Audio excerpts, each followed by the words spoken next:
Hey everybody, it's the Snowman with TooLoudTooOldMusic.com.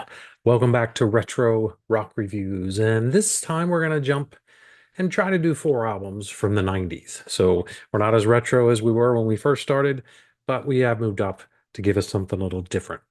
Now, the early 90s, the glam metal hair band scene was still going, but it was getting ready to pop and end. But I was just a massive fan of that era. I didn't really care too much for grunge.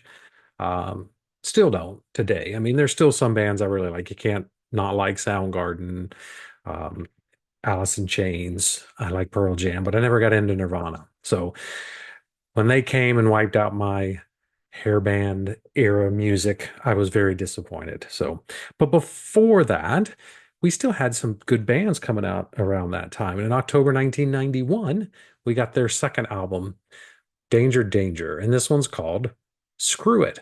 Um, I first saw Danger Danger back in 1990 when they were touring in support of their debut album, and they were opening for Kiss. And I really thought they were great. Ted Polly could sing his ass off. He was so good.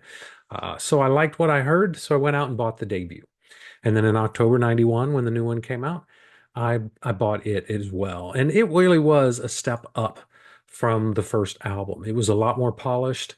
The writing was a little bit better, but it was also everything that was wrong with the glam metal era. I mean, it was over sexualized. It just shredding on the guitars. It was the epitome of that time. And yet I still think it was fantastic. It was just what I loved.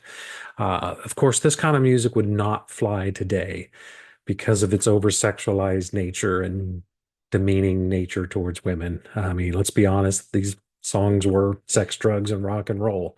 They really didn't have much content to them. That was really it. Now, the copy I have, as you can see, here's the little flyer. There's nothing inside. And then there's the guys on the back. But what was inside when I got it was this little flyer here, all in Japanese. And then there's a list back here of a bunch of albums. Then I can't read any of it.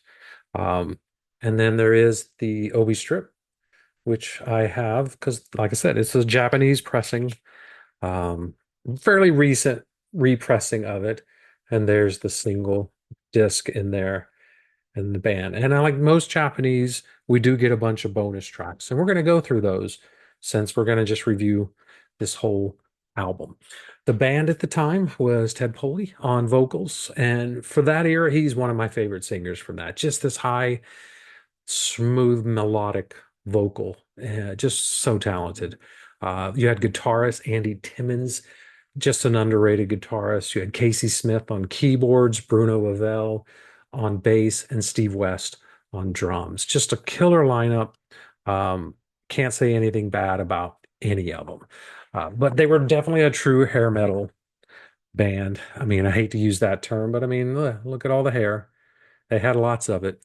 Um, but again, it's just something I really, really, really enjoyed. I don't know why. They recorded this album down in Fort Lauderdale, Florida, at a place called New River Studios. And the funny thing is, Skid Row had just recorded their album down there, Slave to the Grind. And they both, in the same year, released a song called Monkey Business. And they were going to name the album Monkey Business, but they didn't want to do that since Skid Row had put a song out. But they kept the title because there's Monkey Business and King Kong and Jane, or I don't know, some blonde. And they couldn't come up with a name. So I think they just said, screw it. And guess what? That's the name. So kind of a funny little thing there. I think that's what I read somewhere that they couldn't come up with a name. So they just went with that. All right. The album opens with a little intro called Ginger Snaps. It's just tribal drums, howling monkeys, and some woman moaning like Meg Ryan from When Harry Met Sally. I mean, hell, I'll have what she's having too. I believe her name that does that is, oh, it is. It's Ginger Lynn. She was a huge porn star in the 80s. I would not know. I had to read that off Wiki. Uh, And then they go straight into the song Monkey Business. It's a very over sexualized, I mean, they all are on this album, but it has great driving beats, catchy ass chorus, and it just grabs old, hooks you in, and takes you along for the ride. So it's just the perfect little, I don't know, rocker to open up the album. Then we get a song called Slipter the Big One. See, I mean, they're not very, they don't hide it. They pretty much put it out there what this album's about. They kind of stretch the boundaries with this one. I mean, your mom will even blush with this one, but it's got a dirty, nasty little groove from Bruno and Steve. Andy's playing again. It's sensational. Ted's vocals. I mean, I'm not going to say it enough. I mean, they're just great. But there are some really cool backing vocals on here from Extreme. You had Nuno Bettencourt, Gary Sharon, and Pat Badger on backing vocals. So that's kind of cool. After that, we get this little prelude called C'est le Paix. I don't know, something like that. Very dramatic, some nice picking work by Andy. Very dark and gloomy keyboard from Kasey. Just a great little opening to the song Beat the Bullet. And Beat the Bullet, it is a rather generic rocker, but it's still really, really good. It's just an infectious beat, some great guitar work again. It's just not the best song on the album, but I wouldn't skip it. I wouldn't delete it. It still rocks pretty good. It's just a little generic, I guess. Then we get the first ballad. It might be the best ballad on the album. It's a song called I Still Think About You. Definitely a power ballad. It's very melodic. It is so cliched, but it's just so damn good. I mean, Polly again on this. He's he was in a class by himself to me. I mean, I really dug his stuff. Um, what makes it good though is that acoustic guitar that we get at the beginning and before the electric guitars kick in. They really tug at your heartstrings with this one, and they bring the power in the power ballad. So, really great, great song. Then we get a song called "Get Your Shit Together." This is a very LA Guns type song to me, very a big sleazy kind of rocker. But it's, that's the genre, that's the style. And it's good. I enjoy that one. Then there's a song called Crazy Nights, which is not to be confused with Kiss's Crazy Nights. It's more the same. It's a rocker. It just screams party, party, party. I mean, that's what this whole album kind of does. Then we get a little instrumental piece called The Puppet Show. That is just Andy Timmons just going nuts. He's so good on this album.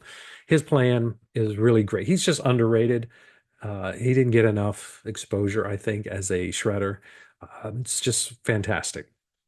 Then we get into the song Everybody Wants Some. So I wonder what the sum is. I mean, yeah, okay. It's a stadium rock anthem. It'll get the crowd going.